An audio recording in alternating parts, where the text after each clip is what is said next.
We had a jobs report that just kind of smashed it, guys. I can go over the numbers real quick and tee you guys up. But we had the non-farm payrolls jobs report come out for the month of June. This was one that was closely watched. And we had NFP come in at 372,000 in the month of June versus expectations of 268,000. Also, we did see, though, a revision here. So I should mention that we had a revision in May to 384,000. So the change in non-farm payroll, for April was revised down by 68,000, and that was down from 436,000 to 368,000, and the change for May was revised down by 6,000. So you did have some revisions here. Unemployment rate continues to remain flat at 3.6%. Average hourly earnings month over month was just 0.3%. And then, or that month over month was, sorry, I'm like stumbling all over the place here. Average hourly earnings year over year were up 5.1% versus expectations of 5%. And the number probably to watch was labor force participation. That rate declined unexpectedly to 62% from 62.3% versus estimates of 62.4%. So, guys, jobs report, much better than expected. Something folks are definitely watching, especially as we have the Federal Reserve raising rates lately. So any takeaways for you guys? I mean, I think it's interesting because it was strong, right? We obviously went through a period. I was looking at the chart earlier. If you look through COVID and back, we went from about 152 million non-farm employees all the way down to 130, and now we're back up to that 152 number. So we've almost fully recovered now to that point, if not even more, if not even higher. And it's the strongest job market it's been in nearly half a century, right? So we've done a really good job coming back from that on the job side.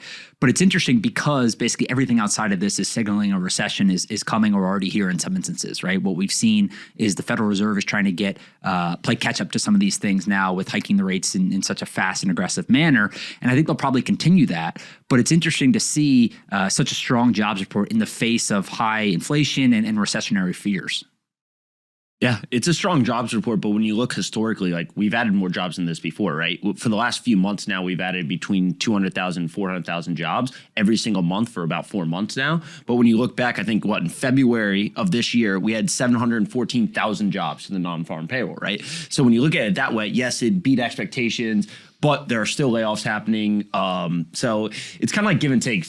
People think we're either in a recession and we're going towards that way, or hey, look, the economy is doing all right. People are hiring. More non-farm payrolls are happening month over month, right? So we're heading in the right direction, but we're still catching up to what happened from COVID. Yeah. But as Joe's point, we're almost there. I think like what's interesting is the labor force participation. We just had that chart up there. We can pull that up again. But this just came out. I just saw a tweet that came out from Double Line Capital, and they just pointed out that the labor force shrank by roughly 350K, causing a decline in the labor force participation rate to decline by 0.1% to the 62.2%. They also pointed out that prime age labor force participation of the 25 to 54-year-olds decreased by 0.3% to 82.3%. So that's probably something the Fed would probably want to look at is the labor force participation, I'd imagine. That one seems to be one that folks keep bringing up. We also just had some other interesting data this week around just what's kind of going on in the labor story. Because it to me, like when we talk about recession, this kind of seems to be like the bright spot in the economy still, but it's just bizarre to me. So we had the JOLTS number come out this week. The number of job openings fell to 11.3 million in the month of May. That's according to the Job Openings and Labor Turnover Survey, or JOLTS, which was above the medium estimate of 11 million, but below. Remember back in April, we had 11.3 million job openings. Like, it's just amazing to me, just the sheer number of job openings out there.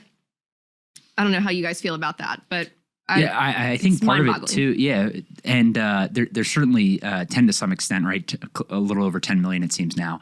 But I think also part of this is people have been reluctant to fire people. right? That too. The people that have employees that are still showing up, and even if they're not doing the highest quality of work that maybe they want, the inability with the rate so low at this point relative to where we were a year ago to go out and hire other employees and the costs associated with that, I think has played a huge part in not firing employees or not moving on from employees that they would have otherwise done maybe 6 months ago, 12 months ago, or even a year ago.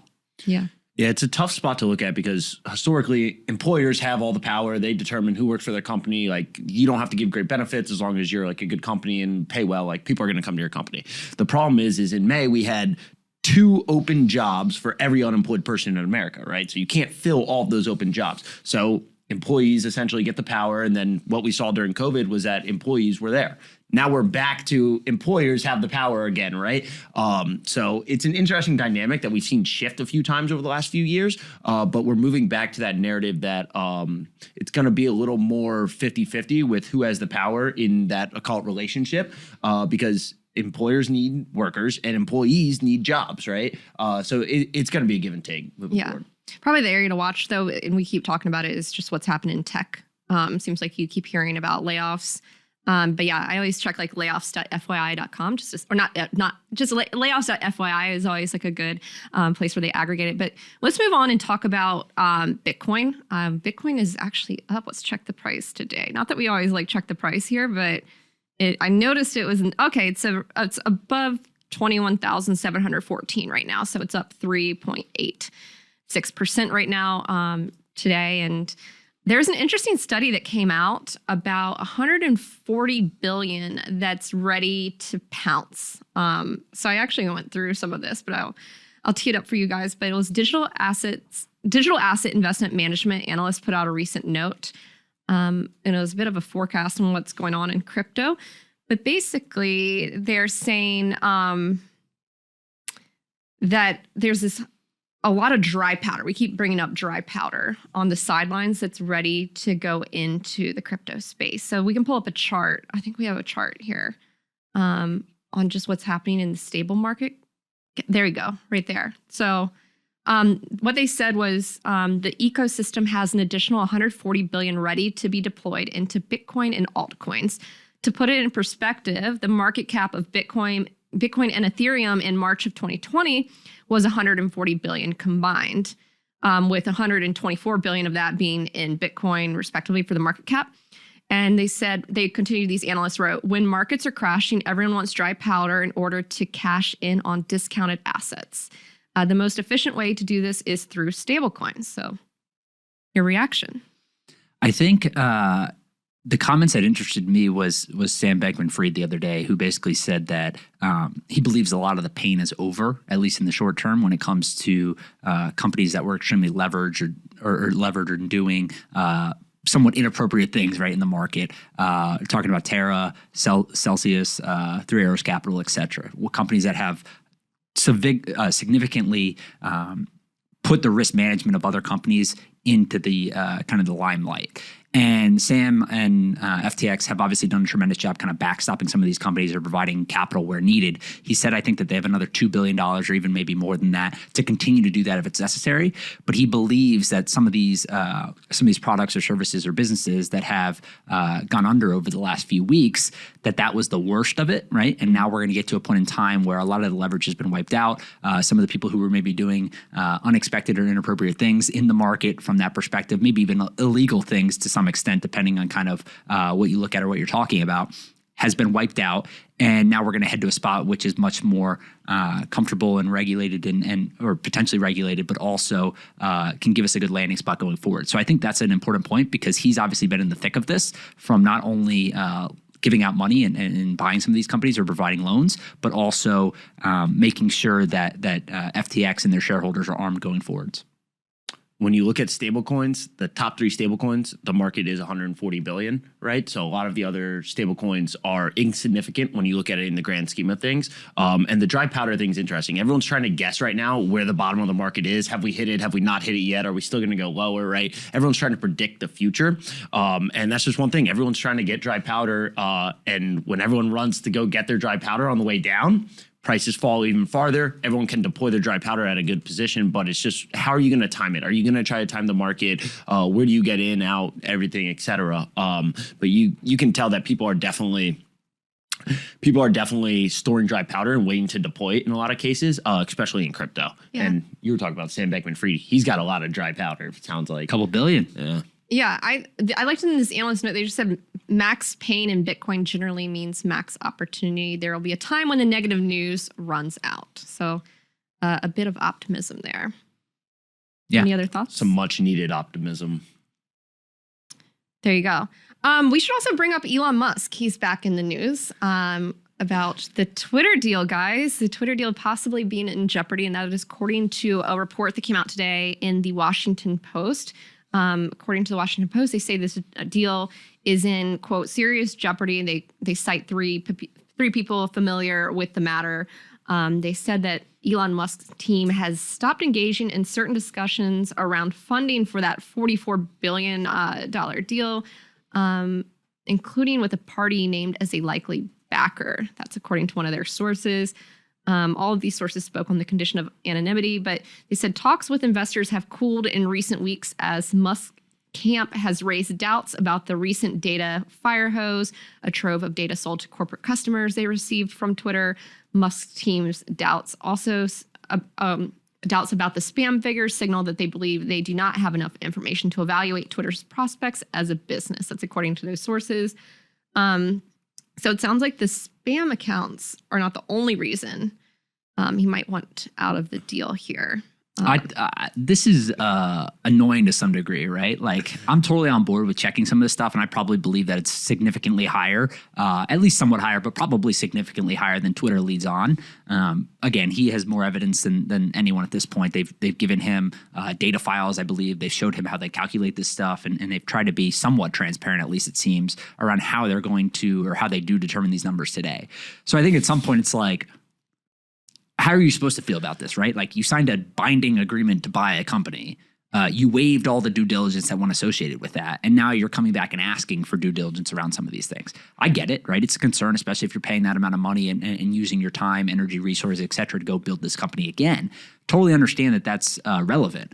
But at the end of the day, you signed a binding agreement, and now you're forced with either continuing to go through the deal, paying $1 billion breakup fee, or potentially bringing them to court to maybe pay less than that, or maybe pay the $1 billion fee anyways. Yeah. So it seems like he's putting himself in an unfortunate situation based on a metric that, even if it's, they say, what, it's less than 5, right? Yeah, maybe it's 10, 5, maybe it's 15. I don't know. I have a hard time believing it's 50%. But at the end of the day, he has to get comfortable with that number. And he has a few options, right? He can either continue the deal, he can go pay the $1 billion breakup fee, or he can take him to court. I think it's pretty obvious at this point. I think most people just wanted to proceed. Yeah. And also the market cap of Twitter right now is just at $28.4 billion. So much less than the $44 billion. This is hilarious. The fact that he was chasing Twitter to buy them, and now it's almost reversed, and Twitter's like, go ahead, buy us. And he's like, well, now we got to do due diligence. I was going off your SEC filings. Look, I'm sure they have a reason for that 5%. I'm sure the number's lower than it actually is, the number that they reported. But I'm sure they have their methodology of how they determine that. And I know they've probably shared it with Elon. But yeah, this is comical at this point. Like, look, if you want to buy the company, do your due diligence, do it. You don't have to be in the news every single day about it. I know shareholders, public company, so a bunch of shareholders in Twitter, very curious about what's going on with it. I know the employees at Twitter are curious about what's going on with it. Everyone's just kind of waiting on the sidelines. So it's, go ahead, do your due diligence and move forward. Understandable. Elon's also trying to get to Mars. He's got other stuff going on. So this isn't what he's working on 24/7. If you can get to Mars, you can delete spam accounts. Do you guys think the deal's going to happen? I'm increasingly thinking it's not going to happen, kind of with every day that goes by where this continues. I think the unfortunate position is that, right, he agreed to pay basically double what the company's worth today, depending on kind of how you look at it, or close to it, I guess, right? And it's obviously dropped a lot in value. Maybe he feels like they got one over on him. He's paying an unfair price. The company's not worth this much, or whatever. But ultimately, that's what he agreed to. And if he does what he thinks he'll be able to do with the company, how he's talked about it, building this kind of central hub, freedom of speech, all of these things, it should be worth much more than he's paying for the company. So I think it just needs to move on at this point. Like, you're either willing to proceed with kind of how you are comfortable with the metrics, or you're going to take them to court or pay the $1 billion fee. Yeah. You think he was worried about that $1 billion fee? You think he like thinks about it, I or, mean, or is dude, that he's- like $10 to me and you, or $5? You know, or $1 $1? billion, $1 billion. Yeah, so he's definitely thinking about it, and he wouldn't have made the bid with that contingency unless Not only that, but It's probably not as simple as like, here's $1 billion, we're Yeah. broken up. I imagine there's a lot more that goes into it. and I imagine it's not just that's probably option 3 out of those, right? Like, if he's not going to proceed, I assume it's some kind of legality trying to get out of it, right? Of saying, hey, look, this was not truthful. This was a misrepresentation of what I believe the data to say, all those things. Yeah. And maybe that works. I don't know. I'll leave that to other people to speculate on. But I don't think he's just going to write $1 billion check. And the other thing to look at is that he's not alone in this, right? He's brought in outside investors now who have said that he stopped communicating with them, or his team has stopped communicating with them, or there's a lack of communication there. So it's not just himself now that's involved in this. And those investors have backed other businesses of his. He's been involved in those investors for years. So I think to some play here, like, you don't want to ruin relationships. You don't want to ruin your reputation around these people, which I don't necessarily think that he's doing. I'm sure there's been communication to some degree and they have some kind of inside knowledge on what he's doing. But at the end of the day, I think that it needs to proceed, right? People need to figure out kind of what's going on. This has been in limbo or in peril, as they said, for months now. Yeah, for months. You shared an interesting story today with a report that I feel like was kind of underreported about remember the Paycheck Protection Program, PPP? Yep. Wow. So the St. Louis Fed put out a study today, or not today, sorry. They put it out this week, saying there are a couple of things that stood out here, but the bulk of those funds did not go to the workers, the rank and file workers, where the cash was intended. So I don't know if you want to dig into this one here, but it was supposed to be relief, as you all remember, for small businesses during the COVID-19 crisis. And the study from the St. Louis Fed found that PPP was not well targeted. About 1/4 of those funds, supported those jobs. In addition, this study also found that PPP's benefits flow disproportionately to wealthier households. And we'll get into that. I'll bring this up because according to this study from the St. Louis Fed, about 20 to 25% of unemployment insurance payments went to households with incomes in the top 20% of the national distribution, while just 10 to 15% of those stimulus checks, up to $1,200 per adult and $500 per qualifying child, went to households with that level of income. The greater progressivity of the latter was due primarily to income caps limiting eligibility here. So You said 75%? that's what this report said. So That is insane. So 75%, I think, was the headline number that basically went elsewhere than to employees. So for every $4 that went elsewhere, $1 went to employees. Is basically relatively kind of the way to think about it. And then the other thing I found interesting in the report was that they obviously had numbers around kind of how many jobs were saved, which was the original intention. It was to keep businesses afloat that couldn't go do these things and to preserve their employees, right? So you're supposed to be using it for wages to keep people employed while your doors were closed or et cetera. So it says that the PPP loans boosted employment by between 4 and 10% in mid-May 2020 and by 0 to 6% by the end of the year. Their best evidence is that almost 3 million jobs per week were preserved by the PPP program in the second quarter of 2020, and nearly 2 million jobs per week were preserved in the fourth quarter. So that sounds like a pretty good headline number, right? We're saving millions of jobs with this money. But on aggregate, when you look at the total, we obviously know a lot of that money went to was essentially stolen in some degree, right? People were intentionally deceiving the government and trying to receive those funds, and then a lot of the money just wasn't used for employees. So for every one job saved for 1 year, that cost $170,000 to $258,000, which was much higher than the average they were expecting of $58,200 based on previous evidence.